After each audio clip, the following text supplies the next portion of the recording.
आगे बढ़ते हैं और अगला प्रकार का सदिश लेते हैं। अगला प्रकार है एकांक सदिश। एकांक सदिश यानी यूनिट वेक्टर। एकांक सदिश, इंग्लिश में इसको यूनिट वेक्टर बोलते हैं।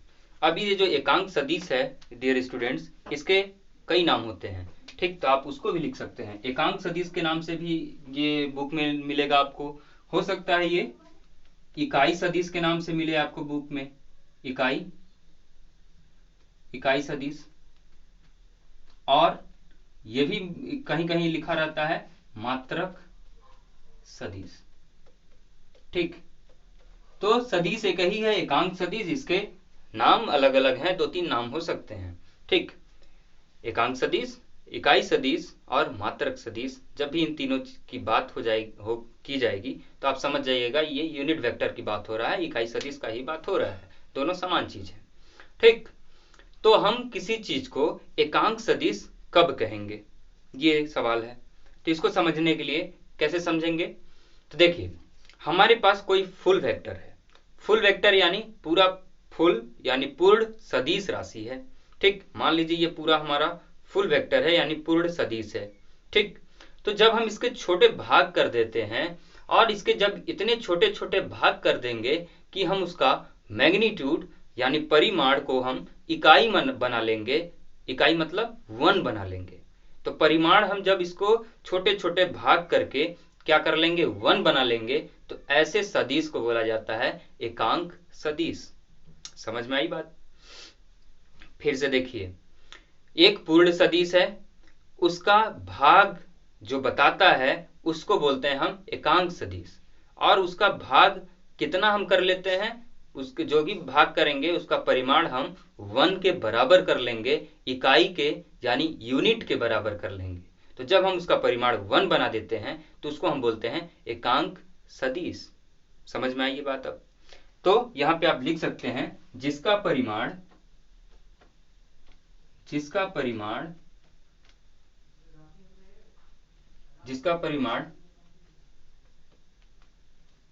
इकाई होता है।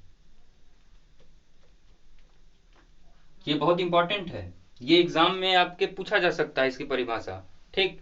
तो आप इसकी परिभाषा कैसे लिखेंगे, ये तो मैं शॉर्टकट लिख रहा हूं डायरेक्ट, आप कैसे लिखेंगे, ऐसा सदिश जिसका परिमाण इकाई होता है उस सदिश को हम बोलते हैं या उस सदिश को कहा जाता है एकांक सदिश, ठीक। तो ऐसे लिखेंगे, ये इंपॉर्टेंट है और इसका हम बार बार यूज भी करेंगे। अब जब अभी आगे पढ़ेंगे ना तो आप देखेंगे इसका बहुत ज्यादा उसमें रोल कॉल है, ठीक। तो इसको अब हम समझते हैं आगे कि हम कैसे इसको एकांक यानी इकाई सदिश कहते हैं, ठीक।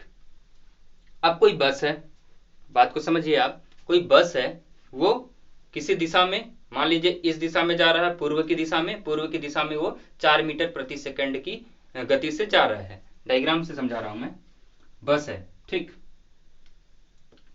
कोई बस है, ये ऐसे जा रहा है, इसको हम पूरा किस में दिखा रहे हैं, सदिश ग्राफीय निरूपण में दिखा रहे हैं, ग्राफीय विधि से, ठीक। और ये जो बस इधर गति कर रहा है इसको हम दिखा रहे हैं कि 4 मीटर पर सेकंड की रफ्तार से ये गति करते हुए, यानी इसका वेग है 4 मीटर पर सेकंड, राइट। तो वेग से ये जा रहा है, किस दिशा में जा रहा है, पूर्व की ओर। किधर जा रहा है, पूर्व की ओर, ईस्ट की ओर, ठीक। अब ये 4 मीटर पर सेकंड, ये यहां से लेकर यहां तक ये क्या है, ये पूरा ग्राफीय विधि में ये दिखा रहा है कि जब ये बस यहाँ चलना शुरू की थी तो यहाँ पे 0 था, ठीक। फिर 1 मीटर पर सेकंड, 2 मीटर पर सेकंड, 3 मीटर पर सेकंड, मतलब यहां से लेकर यहां तक इस पूरा इसका परिमाण कितना है, 4 मीटर पर सेकंड है। और ये जो एरो है ये हमें दिखा रहा है किधर जा रही है, पूर्व की ओर जा रही है। और ये 4 मीटर पर सेकंड क्या है, ये वेलोसिटी है यानी वेग है किसका, बस का। तो हम यहाँ पे बस के लिए b लिख देते हैं और ऊपर क्या दिखा देंगे, इसके साथ दिशा है तो वेक्टर क्वांटिटी, वेक्टर लगा देंगे, v वेक्टर।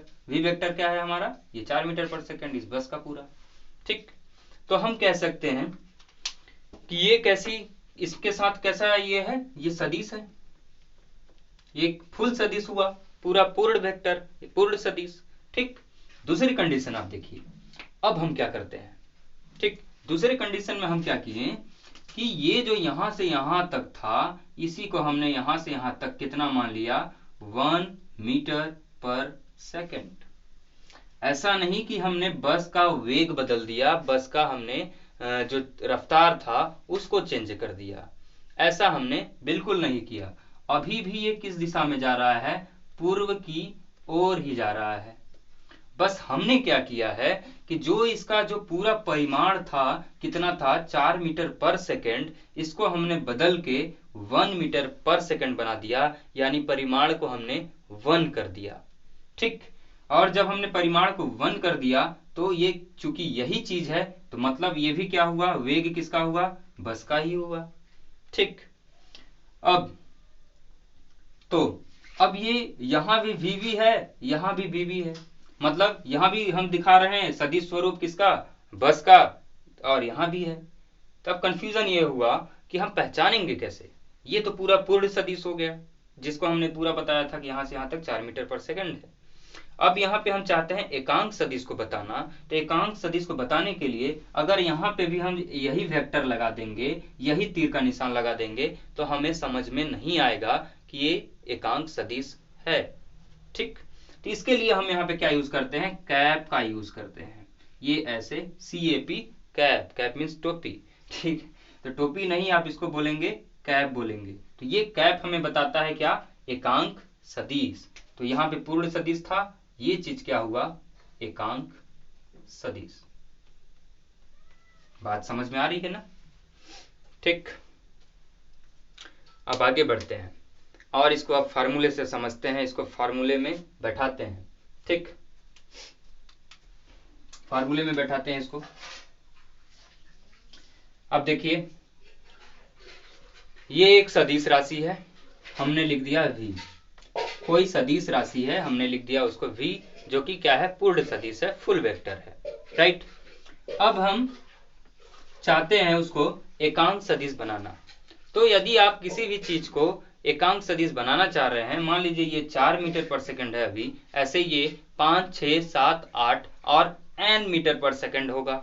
ठीक, तो हमें क्या करना पड़ेगा, उसका परिमाण कितना हो गया, बढ़ते बढ़ते n, हमें पता नहीं है कितना है, हमने उसको n मान लिया, तो n हो गया, तो हमने ये n लिख दिया। n क्या है, इसका परिमाण है, मैग्नीट्यूड है। अब यदि इस पूरे राशि का हमको दिशा भी चाहिए, तो दिशा अगर हमें चाहिए तो हमें क्या करना पड़ेगा, इस परिमाण से हम मल्टीप्लाई कर देते हैं किसका, एकांक सदिश का। तो यहां काम लगता है हमें एकांक सदिश का। तो यहाँ पे हमें एकांक सदिश को दिखाने के लिए क्या करेंगे, v लिख के यहाँ पे कैप लगा देंगे। ठीक, धुआं हो रहा है, धुआं। ठीक, तो यहाँ क्या कर देंगे, v लिख के कैप लगा देंगे। तो ये जैसे ही आप यहाँ पे कैप लगाते हैं तो ये बताता है इसका क्या, इसका दिशा बताएगा। ठीक, तो यहाँ पे एक चीज हम नोटिस करते हैं कि जो एकांक सदिश होता है इसका हम प्रयोग हमेशा और हमेशा किस लिए करते हैं, दिशा पता करने के लिए। तो हम ऐसा कह सकते हैं कि एकांक सदिश हमें हमेशा दिशा प्रदान करता है। ठीक, अब ये क्या था, सदिश था, ये क्या है हमारा, n क्या है, परिमाण, इनटू ये v क्या है, v वेक्टर, v वेक्टर क्या है हमारा, एकांक सदिश। ठीक, बात यहां पर तो समझ में आई। अब देखिए, अब इसको लिखने का क्या तरीका है, v वेक्टर बराबर, अब इस हम परिमाण को कैसे लिख सकते हैं, क्योंकि हमें किसका परिमाण लिखना है, इसका लिखना है v का, वेग का। ठीक, तो इसका v का परिमाण लिखने के लिए हम क्या करेंगे, यहां पे हम लिखेंगे v का वेक्टर, और चूंकि अभी हमने आपको पहले स्टार्टिंग में पढ़ाया था क्या, मापांक, मतलब मॉडुलस ऑफ वेक्टर, सदिश का मापांक। तो जब यहाँ पे हम सदिश का मापांक लिख रहे हैं तो मापांक हमें क्या बताता है, उसका परिमाण बताता है बिना दिशा के। तो यदि हम n का परिमाण लिखेंगे तो यहाँ पे हमें मॉडुलस लगाना पड़ेगा, तो मॉडुलस के लिए हम 2 लाइन लगा देंगे। ठीक, और इनटू में क्या कर देंगे, v का कैप। ठीक, अब अपनी सहूलियत के हिसाब से, अब चूंकि हमें यहाँ पे v लगाना पड़ता है और लाइन भी लगानी पड़ती है, तो इसको हम डायरेक्ट ऐसा ना लिख के हम अपने आसान बनाने के लिए इसको हम डायरेक्ट v लिख देते हैं और ये v कैप क्या है, एकांक सदिश लगा देते हैं। ठीक, और यहां से अगर आपको एकांक सदिश की वैल्यू अगर ज्ञात करनी है तो आप क्या करेंगे, इसको ले जाएंगे नीचे, तो ये बना लेगा v वेक्टर अपॉन v। तो ये हमारा यहां से फार्मूला बनता है क्या, v कैप क्या है, एकांक सदिश, बराबर v वेक्टर क्या है, सदिश है, और v क्या है, उसका परिमाण है। ठीक, तो आप भूलिएगा मत, ये फार्मूला हम यूज करेंगे जब भी हमें पता करना होगा एकांक सदिश का। ठीक, अब कोई जरूरी नहीं है कि आप यहां से बस आप ये एकांक सदिश ही ज्ञात कर सकते हैं, सारी चीजें आप ज्ञात कर सकते हैं। अगर आपको इसको पता करना हो परिमाण को, तो कैसे पता करेंगे, इसको यूनिट वेक्टर को नीचे ले जाके डिवाइड करेंगे, और जब आपको इसको पता करना होगा तो इन दोनों को मल्टीप्लाई कर देंगे। तो मतलब इस फार्मूले से हम तीन चीजें पता कर सकते हैं, क्या, परिमाण, सदिश और एकांक सदिश। ठीक, तो इसको आप अच्छे से याद कर लेंगे, ये इंपॉर्टेंट है एग्जाम की दृष्टि से। राइट, समझ में आया? अभी इसमें और समझाना है, अभी और अच्छे से समझिए। ठीक, अब क्या समझेंगे, ज्यादा तो नहीं हो रहा है ना? अच्छा है, काम देगा, समझिए। अब देखिए, ये जो एकांक सदिश है इसमें एक दिशा की बात कर रहे हैं अभी हम। अब मान लीजिए हमारे पास बहुत सारी दिशाएं हैं। हमारे पास तीन निर्देशांक होते हैं, x, y, z। अब कोई वस्तु है जो कि x दिशा में भी जा रहा है और y दिशा में भी जा रहा है और साथ साथ z दिशा में भी जा रहा है, और उसकी दिशा को जब हमें दिखाना होगा तो हम कैसे दिखाएंगे। ठीक, ये चीजें हम अब नोट करते हैं। इसको मैं मिटा दूं ना,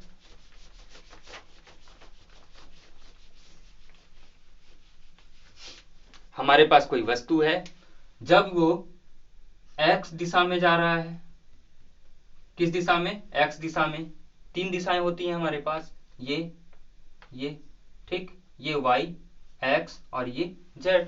जब वस्तु x दिशा में है और जब वस्तु y दिशा में है और जब वस्तु z दिशा में है। ठीक, तो आपको बताना है कि फिर इसको हम कैसे सदिश स्वरूप में इसको दिखाएंगे कि ये किधर जा रहा है। तो इसके लिए हमने क्या किया, इसके हमने तीन नाम रखे हैं कि जब भी वस्तु x दिशा में होगा तो उसके लिए हम एकांक सदिश i का कैप मानेंगे, और जब y दिशा में होगा तो उसके लिए हम z का कैप मानेंगे, और जब z दिशा में होगा तो हम उसके लिए क्या मानेंगे, उसके लिए हम k मानते हैं, k का कैप। तो ये आप याद कर लीजिएगा, i, j, k। जब वस्तु x दिशा में जाएगी तो हम i कैप लिखेंगे, और जब वस्तु ऊपर जाएगी y दिशा में तो z कैप लिखेंगे, और जब वस्तु z के दिशा में ऐसे बाहर निकलेगी तो हम उसको k कैप से दर्शाएंगे। और ये i, j, k ये क्या है, ये एकांक सदिश है। ठीक, बात समझ में आई? अब आप समझिए, मैं आपसे बोल रहा हूं कि कोई आदमी 40 किलोमीटर पर आवर की वेग से x दिशा में जा रहा है। अब आप उसको बताइए उस 40 किलोमीटर को कि x दिशा में आप कैसे लिखेंगे सदिश स्वरूप में। इधर जा रहा है, ठीक, x दिशा में, हमने दिशा नहीं बताया, हमने बोला सीधे x दिशा में जा रहा है, कैसे दर्शाएंगे। तो उसको दर्शाने के लिए आप कैसे दर्शाएंगे, 40 गुणा मल्टीप्लाई क्या, i। जैसे ही आप उसको 40i लिखेंगे और उसके ऊपर ये कैप लगा देंगे तो तुरंत हमें पता चल जाएगा कि वस्तु x की दिशा में जा रहा है। अब मान लीजिए वस्तु ऊपर की ओर जा रहा है, ऐसे हमने बॉल एक फेंका, ऐसे ऊपर गया। अब ऊपर जा रहा है ये 5 मीटर पर सेकंड की रफ्तार से, तो 5 उसका क्या हुआ, परिमाण हुआ। अब हमें यदि दिशा बताना है तो हम क्या लिखेंगे उसके साथ, j, 5 लिख के j का ऊपर कैप लगा देंगे, एकांक सदिश। ठीक, तो हमें तुरंत पता चल जाएगा कि वस्तु ऊपर जा रहा है। सेम इसी टाइप से कोई वस्तु इधर जा रहा है, बाहर निकल रहा है जेड की ओर, तो अब हम क्या है उसके लिए दर्शाएंगे के। ठीक, एक और एग्जांपल समझिए, कोई वस्तु है x की दिशा में 3 किलोमीटर गया, फिर y की दिशा में 4 किलोमीटर गया, और फिर y जाके वो z की दिशा में ऐसे बाहर की ओर 5 किलोमीटर गया। अब मैं आपसे बोलता हूं कि आप इसको मेरे को बताइए, इसकी दिशाएं बताइए। तो एकांक सदिश हमें क्या देता है, एकांक सदिश हमें एकांक सदिश हमें दिशा प्रदान करता है। ठीक, अब जो चीज मैं आपसे बोला उसको आप समझिए। पहले वस्तु किधर गई, x दिशा में गई, कितना गई 3 किलोमीटर, परिमाण कितना है 3, दिशा क्या है x, तो x के लिए हमें पता है क्या I का कैप, प्लस फिर कहा गया 4 किलोमीटर ऊपर गया तो 4 परिमाण और ऊपर है y तो ये क्या हुआ j का कैप, प्लस फिर z की ओर गया 5 किलोमीटर तो 5 परिमाण और उसके साथ हम मल्टीप्लाई करेंगे k का यूनिट वेक्टर, कैप लगा देंगे। तो ये हुआ लिखने का तरीका। तो यहाँ पे हमारा कंप्लीट हुआ एकांक सदिश। चूंकि ये काफी इंपॉर्टेंट था इसलिए मैं आपको इतना एक्सप्लेन किया। अब ये चीज क्या है, ये चीज हम अभी आगे बहुत पढ़ेंगे। ठीक, जब वेक्टर का एडिशन करेंगे, उनका योग करेंगे तो इसके बारे में और भी हम चीजें डिस्कस करेंगे कि कैसे जोड़ते हैं। ठीक, तो अभी के लिए आप बस इतना समझिए कि एकांक सदिश क्या होता है। आगे बढ़े, इसको मैं रफ कर दे रहा हूं। अब छोटे छोटे प्रकार और हैं, उनको भी हम जल्दी से देख लेते हैं और इस लेक्चर को समाप्त करेंगे आज। ठीक,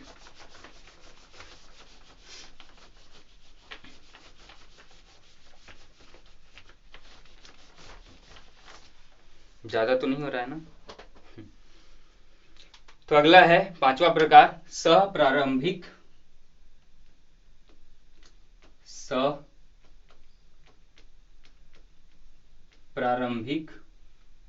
सदिश। सप्रारंभिक सदिश, इनको मैं जल्दी जल्दी समझाऊंगा, छोटे छोटे हैं।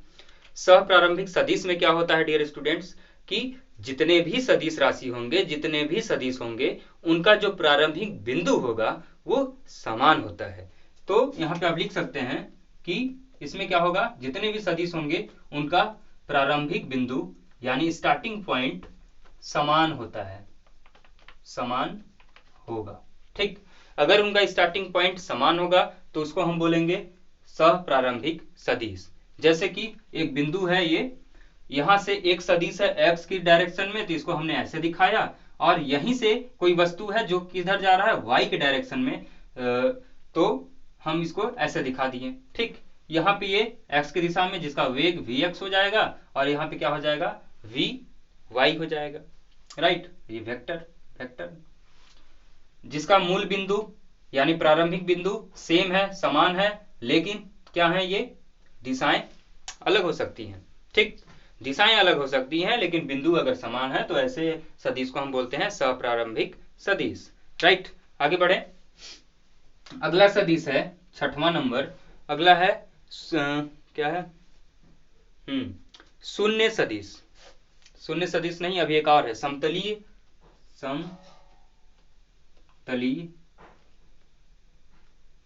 सदिश। समतलीय सदिश, ऐसा सदिश जो कि एक ही तल में हो, ऐसे सदिश जो एक तल में हो। एक तल में यानी ये हमारे पास ग्राफ बन गया एक्स वाई, एक तल है हमारे पास एक्स वाई, जितने भी सदिश हैं वो एक ही तल में बहुत सारे अलग अलग प्रकार के अलग अलग परिमाण के सदिश हो सकते हैं। ठीक, ए वेक्टर, वी वेक्टर और ये सी वेक्टर। कंडीशन क्या है कि तल एक ही है, तल नहीं बदल रहा है। दोनों ये जितने भी सदिश हैं यहाँ पे 3 ठो, दोनों एक्स वाई तल में ही हैं, एक्स वाई तल में ही है यहाँ पे। तो जब सदिश एक तल में होते हैं बहुत सारे तो उसको हम बोलते हैं समतलीय सदिश। ठीक, अब आगे एक और अच्छा सा पॉइंट है, इसको मैं रख कर देता हूं।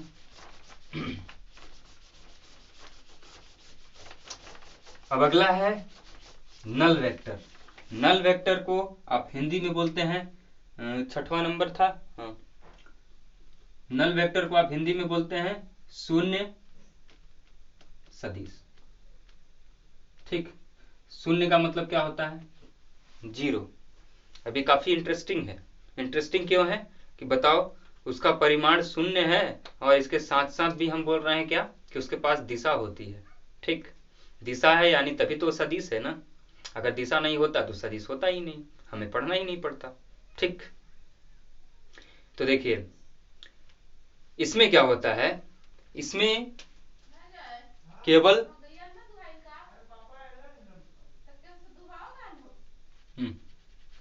शून्य सदिश में क्या होगा, परिमाण शून्य होता है। परिमाण शून्य होता है, इसके बावजूद भी ये सदिश राशि है, इसको हम समझने की कोशिश करते हैं।